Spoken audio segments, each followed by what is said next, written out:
दोस्तों, आज की कहानी में आगे बढ़ने से पहले अगर आपने हमारा चैनल सब्सक्राइब नहीं किया है तो कर दें और साथ ही वीडियो को लाइक ज़रूर कर दें। तो चलिए बढ़ते हैं आज की एक और भूतिया घटना की ओर। दोस्तों, मेरे पड़ोस में एक भाभी रहती थी। देखने में वो इतनी खूबसूरत थी कि देखते ही प्यार हो जाए। वहीं उसका काला कलूटा और 1.5 पसली का पति। पहले तो मुझे लगा कि साले की ज़रूर कोई बड़ी सरकारी नौकरी होगी, तभी तो अफसरा जैसी बीवी मिली है।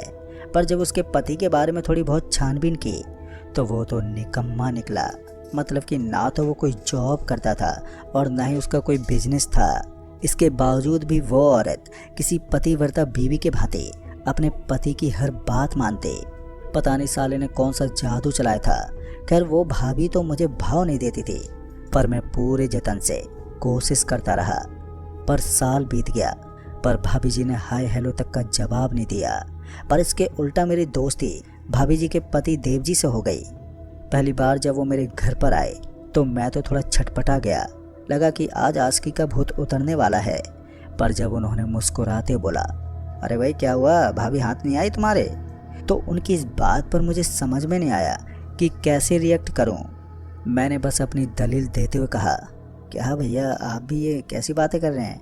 मेरे इतना बोलते उन्होंने मुस्कुराते हुए मेरे कंधे पर हाथ रखा और बोला, अरे डर मत, तू तो मेरे छोटे भाई जैसा है और वैसे भी इस उम्र में ये सब चलता है। अभी मैं उनकी बातों को हजम कर पाता कि वो भाभी को आवाज़ देते बोला, अरे नीला सुनती हो ज़रा, अपने देवर के लिए चाय तो बनाना ज़रा। अभी विघ्नेश भैया ने भाभी को चाय बनाने को कहा ही था कि 10 सेकंड में ही 2 कप चाय लेकर भाभी जी आ गईं। अभी मेरी नादान नज़रें भाभी की यौवन को ही निहार रही थी कि तभी विघ्नेश भैया बोले, ये अंशुल है मेरा छोटा भाई, आज से तुम्हें इसके खाने पीने का ख्याल रखना है। विघ्नेश भैया के ये कहते ही भाभी ने सिर्फ हाँ में अपना सर हिलाया और वो चाय देकर वहाँ से चले गए।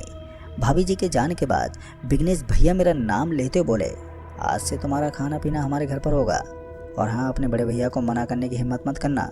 ये बोलते हुए विघ्नेश भैया ने चाय की चुस्की ली और फिर ये बोलकर वो चले गए। उनके जाने के बाद कुछ देर के लिए मैं यही सोचता रह गया कि ये कौन सा चमत्कार हो गया। फिर क्या था, इसके बाद मेरा खाना पीना विघ्नेश भैया के घर पर होने लगा। पर भाभी अभी मुझसे ज़्यादा बातचीत नहीं करती थी और फिर कुछ महीनों के बाद मैं भी भाभी को भाभी माँ मानने लगा। अब मेरे दिल में उनके लिए सिर्फ सम्मान और आदर ही था। सब कुछ बहुत अच्छा चल रहा था कि इसी बीच एक रोज़ मेरे गांव का दोस्त दामोदर आ गया और बोला, कुछ महीने वो मेरे साथ ही रहेगा। चूँकि मेरा खाना पीना तो भाभी के घर हो रहा था, तो ऐसे में दामोदर के खाने पीने का इंतज़ाम अलग से करना पड़ता। अभी मैं यही सोच रहा था कि क्या किया जाए कि दामोदर बोला, तो खाने पीने की टेंशन मत ले, मैं हम दोनों के लिए खाना बना लूँगा, पर बर्तन तेरे को धोने पड़ेंगे। ये बोलकर वो हंसने लगा। अब दामोदर ने खाने की जिम्मेदारी ले ही ली थी, तो ऐसे में मैं कुछ कह भी नहीं सकता था। लिहाजा मैंने विघ्नेश भाई को मेरे लिए खाना बनाने के लिए मना कर दिया। हालांकि उन्होंने कहा भी कि भाभी हम दोनों के लिए खाना बना देगी, पर मैंने उन्हें मना कर दिया।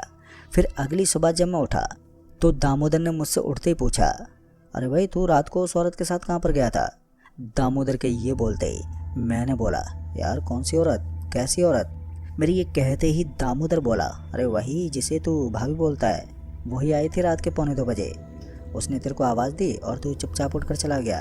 मैंने तेरे से पूछा भी कि कहाँ पर जा रहा है, पर तूने कोई जवाब ही नहीं दिया।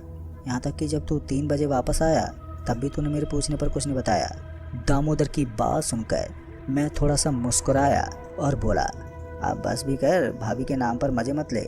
दरअसल दामोदर से जब भी मेरी बात होती तो मैं भाभी जी की खूबसूरती का बखान ज़रूर करता था, इसलिए मुझे लगा कि दामोदर मेरी टांग खिंचाई कर रहा है। इसलिए उस वक्त मैंने दामोदर की बात को मजाक में ले लिया। पर जब अगली सुबह दामोदर ने जोर देते हुए वही सवाल पूछा कि हर रात 1:45 बजे भाभी के साथ तू कहाँ पर जाता है, तो मैं इस बार थोड़ा हिचकिचाया और दामोदर से बड़े ही गंभीर लहजे में पूछा, यार क्या तू सच बोल रहा है? मेरे इतना पूछते ही वो हाँ बोला और आगे पूरी बात बताई कि पिछली रात भी भाभी ने ठीक 1:45 बजे आवाज़ दी और उनके आवाज़ देते ही मैं उठकर चला गया। दामोदर की ये बात मुझे बहुत ही अजीब लगी, पर अगर ऐसा सच में हुआ है तो फिर मेरे लिए ये बिल्कुल भी सही नहीं है। अभी मैं मनी मनी इसी बारे में ही सोच रहा था कि तभी दामोदर बोला, भाई तू बुरा मत मानियो, मुझे लगता है तेरी नीलावंती भाभी या तो डायन है या फिर वो कोई चुड़ैल है जिससे विघ्नेश ने अपने वश में कर रखा है। तूने कभी नोटिस किया है कि नीलावंती भाभी तभी नजर आती है जब विघ्नेश उसे कुछ काम देता है या फिर काम देने के लिए बुलाता है, इसके बावजूद दिन में वो कभी नजर नहीं आती। दामोदर ने जब ये बात बोली तो मैंने अपने दिमाग के घोड़े दौड़ाए और जब मैंने दामोदर की बात पर गहराई से सोचा तो पता चला कि सच में नीलावंती भाभी तभी सामने आती थी जब विघ्नेश भैया पुकारते थे। अब मुझे भी ऐसा लगने लगा कि कुछ ना कुछ तो गड़बड़ है जो सही नहीं है, पर अब सवाल ये था कि क्या करें। और जब यही सवाल मैंने दामोदर से किया तो उसने मुझे चिमरोली चलने को कहा। फिर क्या था, हम दोनों ने सुबह सुबह ही चिमरोली के लिए ट्रेन पकड़ ली और फिर सूरज ढलते ढलते हम चिमरोली स्टेशन पर उतर गए, जहाँ पर एक आदमी मिला जिसने मुझे देखते मेरा हाथ पकड़ा और काले गीले कपड़े से बांध दिया। उसके ये करते ही पता नहीं क्यों मेरा पूरा बदन आग की तरह जलने लगा और साथ ही मेरा दिल जोरों से धड़कने लगा। देखते ही देखते मैं बेहोश हो गया और फिर जब मेरी आँख खुली तो मैं एक पेड़ से बंधा था। मेरे सामने कोई नगन हालत में औंधे मुँह लेटा हुआ था और जब मैंने आसपास नजरें घुमाई तो चारों तरफ सिर्फ घने पेड़ ही नजर आए। अभी मैं कुछ समझ पाता कि मेरे दोस्त दामोदर ने मुझे आवाज़ देते हुए कहा, भाई अंशुल तेरी जान खतरे में है। विघ्नेश की गुलाम नीलावंती ने तेरे को बलि के लिए तैयार कर दिया है। तेरे शरीर के खून में नीलावंती ने अपना अंश मिला दिया है और तू कुछ ही दिनों में नीलावंती के हाथों मारा जाएगा। पर हम तुझे बचाने की आखिरी कोशिश ज़रूर करेंगे और वो जो सामने मुर्दा लेटा हुआ पड़ा है वो कुछ देर के लिए ज़िंदा होगा और तुम्हारा खून पिएगा। अगर सब ठीक रहा तो तुम बच जाओगे, नहीं तो ये तुम्हारी आखिरी रात साबित होगी। अभी मैं दामोदर से कुछ पूछ पाता कि तभी वो ज़मीन पर औंधे मुँह पड़ा मुर्दा उठा और मेरी ओर झपटा और फिर देखते ही देखते उस मुर्दे ने मेरे शरीर में अपने पैने दांत धंसा दिए, जिसके फौरन बाद ही मैं बेहोश हो गया। और जब मेरी आँख खुली तो मैं अपने गांव के घर में था। मेरा पूरा शरीर सूख चुका था, शरीर की सारी पसलियाँ साफ साफ दिखाई दे रही थी। मैं इतना कमज़ोर हो चुका था कि मैं अपने हाथ पैर भी बड़ी मुश्किल से हिला पा रहा था। खैर कुछ सालों के बाद मैं धीरे धीरे ठीक हो गया, पर अब पहले वाली जान नहीं लौटी। बाद में पता चला कि नीलावंती भाभी कोई इंसान नहीं थी, बल्कि वो एक ऐसी काली शक्ति थी जिसे विघ्नेश ने अपनी चालाकी से बंदी बना लिया था, जिसके चलते वो शक्ति एक सुंदर स्त्री के रूप में उसके साथ रहती थी और उसका हर कहा मानती थी। और विघ्नेश ऐसी और शक्तियों को पाने के लिए मुझे चारे के रूप में तैयार कर रहा था। खैर मेरे दोस्त की सूझबूझ के चलते उस दिन मैं बच गया। तो दोस्तों इस कहानी में बस इतना ही। तो चलिए बढ़ते हैं आज की एक और भूतिया कहानी की ओर। दोस्तों रावलपिंडी की सड़कें रात के समय सुनसान हो जाती थी। हवा में एक अजीब सी ठंडक थी जो हड्डियों तक उतर जाती थी। सड़क के किनारे पुराने पेड़ों की टहनियाँ हवा में लहराती थी, जैसे कोई अनदेखी शक्ति उन्हें हिला रही हो। नीरज एक अनुभवी ट्रक ड्राइवर उस रात अपने पुराने टाटा ट्रक में माल ढो रहा था। उसका गंतव्य लाहौर था, लेकिन रास्ते में एक पुराना कब्रिस्तान पड़ता था जिसके बारे में गांव वाले डरावनी कहानियां सुनाते थे। पर नीरज को इन कहानियों पर यकीन नहीं था। वो एक व्यवहारिक इंसान था जिसके लिए भूत प्रेत सिर्फ बच्चों की कहानियां होती थी। लेकिन उस रात उसकी ये धारणा बदलने वाली थी। रात के उस वक्त 11 बज रहे थे। आसमान में पूर्णिमा की चांद पूरी तरह से चमक रहा था, जिसकी रोशनी कब्रिस्तान की जर्जर दीवारों पर पड़ रही थी। नीरज का ट्रक अचानक ही धीमा पड़ गया। इंजन से खटखट की आवाज़ आने लगी और फिर ट्रक पूरी तरह से रुक गया। पर सामने वही पुराना कब्रिस्तान था जिसके बारे में लोग कहते थे कि वहाँ रात को कोई नहीं रुकता। नीरज ने एक गहरी सांस ली और वो ट्रक से नीचे उतर गया। उसने टॉर्च निकाली और इंजन की जांच शुरू कर दी। ठंडी हवा उसके चेहरे को उस वक्त छू रही थी। वहीं दूर से कुत्तों की भौंकने की आवाज़ भी आ रही थी जो रात के सन्नाटे को और भी ज़्यादा डरावना बना रही थी। तभी नीरज ने इंजन में कुछ तारों को छुआ, लेकिन उसे कोई खराबी नजर ही नहीं आई। और फिर उसी बीच उसने बड़बड़ाते हुए कहा, क्या हो गया यार इस बूढ़े ट्रक को। तभी उसे कब्रिस्तान की ओर से एक अजीब सी आवाज़ सुनाई दी। ये किसी भारी चीज़ के घसीटने की आवाज़ आई थी, जैसे कोई पत्थर खिसक रहा हो। नीरज ने टॉर्च की रोशनी कब्रिस्तान की ओर मारी तो उसे कुछ नहीं दिखा। उसने सोचा शायद ये हवा का कोई शोर होगा, लेकिन जैसे वो वापस से ट्रक की ओर मुड़ा तो वही आवाज़ उसे फिर से सुनाई दी। पर इस बार ये साफ था कि ज़रूर कुछ तो गड़बड़ है, जिसकी वजह से उसका दिल ज़ोर ज़ोर से धड़कने लगा। तभी उसने हिम्मत जुटाई और टॉर्च की रोशनी फिर से कब्रिस्तान की ओर मारी। पर इस बार उसने देखा कि एक कब्र का ढक्कन धीरे धीरे खिसक रहा है, जिसे देखकर उसकी सांसें थम गई। और तभी उसने मन में बुदबुदाते हुए कहा, ये क्या हो रहा है यार। और ये कहते हुए वो पीछे हटने लगा, लेकिन उसकी जिज्ञासा उसे रोक रही थी। क्या ये सचमुच है या उसके दिमाग का ये कोई वहम है। तभी नीरज ने अपने डर को काबू में किया और कब्रिस्तान के फाटक की ओर बढ़ा। फाटक पुराना और जंग लगा हुआ था। उसने हल्का सा धक्का दिया और वो फाटक चरमराते हुए खुल गया। अंदर का माहौल और भी ज़्यादा ठंडा और भयावह था। कब्रों के बीच घना कोहरा छाया हुआ था और टॉर्च की रोशनी उस कोहरे को भेद नहीं पा रही थी। वो उस कब्र की ओर बढ़ा जिसका ढक्कन खिसक रहा था। जैसे वो पास पहुंचा तो उसे एक औरत की धीमी सी आवाज़ सुनाई दी। ये आवाज़ इतनी ठंडी थी कि उसकी रीढ़ की हड्डी में सिरहन दौड़ गई। उसने इधर उधर देखा, लेकिन वहाँ पर कोई नहीं था। तभी उसने सोचा कि यहाँ पर मुझे कौन जानता है। तभी कोहरे के बीच से एक साए जैसी आकृति एकदम से उभरी। ये एक औरत थी जिसके कपड़े पुराने और फटे हुए थे। उसका चेहरा पीला था और उसकी आंखें खाली थी, जैसे उनमें कोई जान ही ना हो। तभी उस औरत ने कहा कि तुम यहाँ पर क्यों आए हो। पर नीरज के मुंह से उस वक्त आवाज़ ही नहीं निकल रही थी। वो बस उस औरत को देखता रहा और फिर एक बार उस औरत ने बोला कि एक कब्रिस्तान श्रापित है। हर पूर्णिमा की रात को यहाँ की आत्माएं जागती हैं। तुमने गलती की है जो तुम यहाँ पर आ गए। अब तुम इस श्राप का हिस्सा बन चुके हो। अब ये सुनते ही नीरज की सांसें काफ़ी तेज हो गई थी और उसका दिल ज़ोर ज़ोर से धड़कने लगा था। कोहरे के बीच खड़ी उस औरत की खाली आंखें उसे घूरे जा रही थी।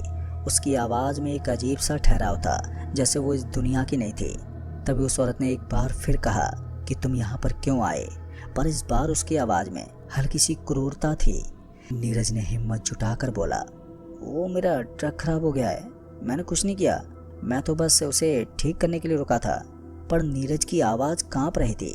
उसने टॉर्च को और सख्ती से पकड़ा, जैसे वो उसका एकमात्र सहारा हो। तभी उस औरत ने बोला, ट्रक खराब नहीं हुआ है। पर यह बोलते हुए उस औरत के होंठों पर एक रहस्यमय मुस्कान उभर आई और उसी मुस्कान के साथ उस औरत ने बोला कि तुम्हें यहाँ पर बुलाया गया है। नीरज ने चौंक कर पूछा, बुलाया गया है? पर क्यों और किसने? तुम हो कौन? तभी उस औरत ने जवाब दिया। उसने बस अपनी उंगली उठाकर कब्रिस्तान के गहरे हिस्से की ओर इशारा किया और बोला, जवाब वहाँ पर है, लेकिन सावधान, जो लोग इस रास्ते पर गए वे कभी वापस नहीं लौटे। नीरज का दिमाग सवालों से भर गया। उसे कैसे पता कि मेरा नाम नीरज है? क्या ये कोई सपना है? लेकिन हवा की ठंडक, कोहरे की नमी और कब्रों के बीच के सन्नाटे भरी चुप्पी उसे बता रही थी कि ये कोई सपना नहीं था। वो पीछे हटना चाहता था और अपने ट्रक की ओर भागना चाहता था, लेकिन उसके पैर जैसे ज़मीन से चिपक गए थे। तभी उसने बड़बड़ाते हुए कहा कि मुझे यहाँ पर नहीं आना चाहिए था। लेकिन जैसे उसने एक कदम बढ़ाया कि कोहरा और भी गहरा हो गया। टॉर्च की रोशनी अब कुछ फीट से आगे नहीं जा रही थी। उसे लगा कि जैसे कब्रिस्तान की दीवारें उसकी ओर बढ़ रही हों। वो औरत अब वहाँ पर नहीं थी, वो वहाँ से गायब हो चुकी थी। तभी एक और तेज आवाज़ आई और इस बार ये एक हंसी की आवाज़ थी, लेकिन ऐसी हंसी जो इंसानी नहीं लगती थी। ये किसी बच्चे की हंसी थी, लेकिन उसमें एक डरावना खोखलापन था। तभी नीरज ने टॉर्च की रोशनी इधर उधर घुमाई, लेकिन उसे वहाँ पर कुछ भी नहीं दिखा। उसका मन चीखना चाहता था, लेकिन वो खामोश रहा। नीरज ने हिम्मत जुटाई और उस कब्र की ओर बढ़ा जिसका ढक्कन खिसक रहा था।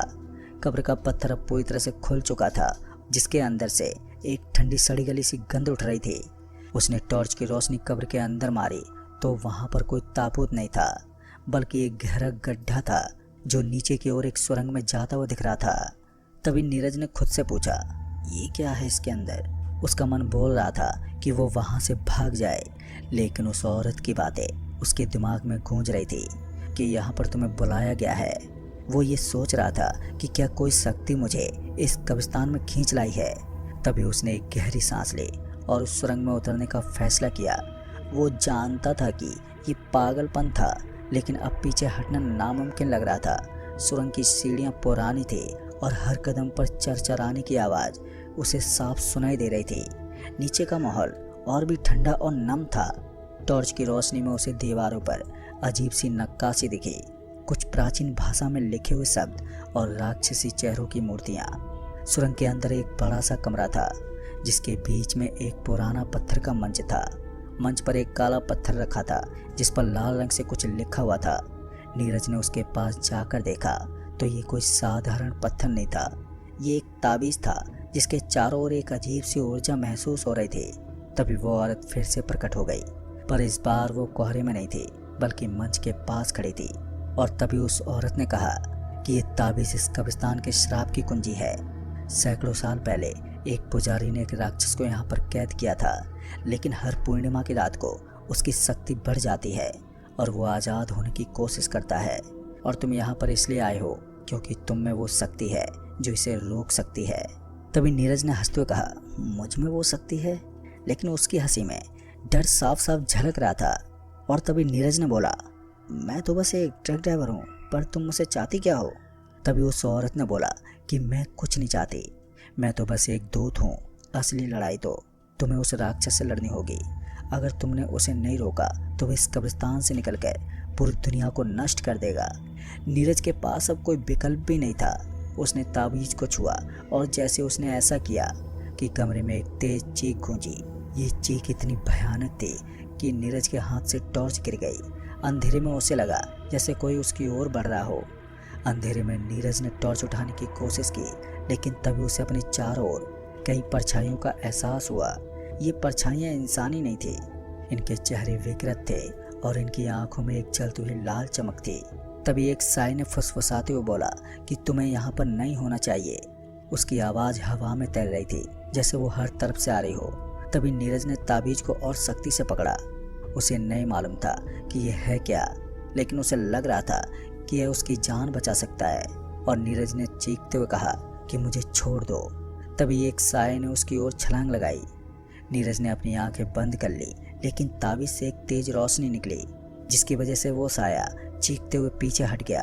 तभी उस औरत की आवाज़ गूंजी कि ये ताबीज तुम्हारा हथियार है, तुम इसका इस्तेमाल करो। तभी नीरज ने हिम्मत जुटाई और उस ताबीज को ऊंचा उठाया, जिसकी वजह से रोशनी और भी तेज हो गई और वो सभी साए एक एक करके वहां से गायब होने लगे। लेकिन ये जीत आसान नहीं थी। कमरे की दीवारें हिलने लगी थी और ज़मीन के नीचे से एक गहरी डरावनी गुर्राहट सुनाई दी, जिससे ये मालूम चल गया कि वो राक्षस जाग रहा है। नीरज उस गुर्राहट को सुनते ही कांप उठा। तभी उस औरत ने रमेश को याद दिलाया कि ताबीज ही उसका सबसे बड़ा हथियार है। अभी वो औरत नीरज को समझा ही रही थी कि तभी वो राक्षस बाहर निकल आया और एक तेज गुर्राहट से चारों तरफ भयानक माहौल बना दिया। उस विशाल राक्षस को देखकर नीरज की हिम्मत नहीं हो रही थी कि वो उससे लड़ सके। लेकिन तभी एक तेज चीख नीरज के कानों में गूंजी, ताबीज का इस्तेमाल करो। और जैसे उस राक्षस ने अपने पांव नीरज की तरफ किए कि तभी नीरज ने अपना ताबीज उस राक्षस के ऊपर ही फेंक दिया। उस ताबीज के फेंकते ही उस ताबीज से एक तेज रोशनी बाहर निकलने लगी, जिससे वो राक्षस चीखते हुए राख में बदल गया। और जैसे वो राक्षस राख में तब्दील हुआ कि तभी पूरे कब्रिस्तान में फिर से शांति छा गई। और वो औरत जो कब्र से बाहर निकली थी वो अब कब्र में वापस से दफन हो गई।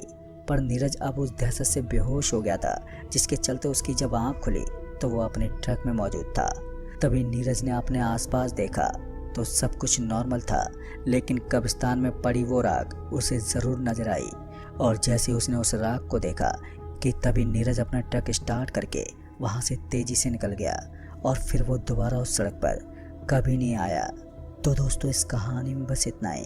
कहानी आपको पसंद आई हो तो वीडियो को लाइक शेयर कमेंट ज़रूर कर दें।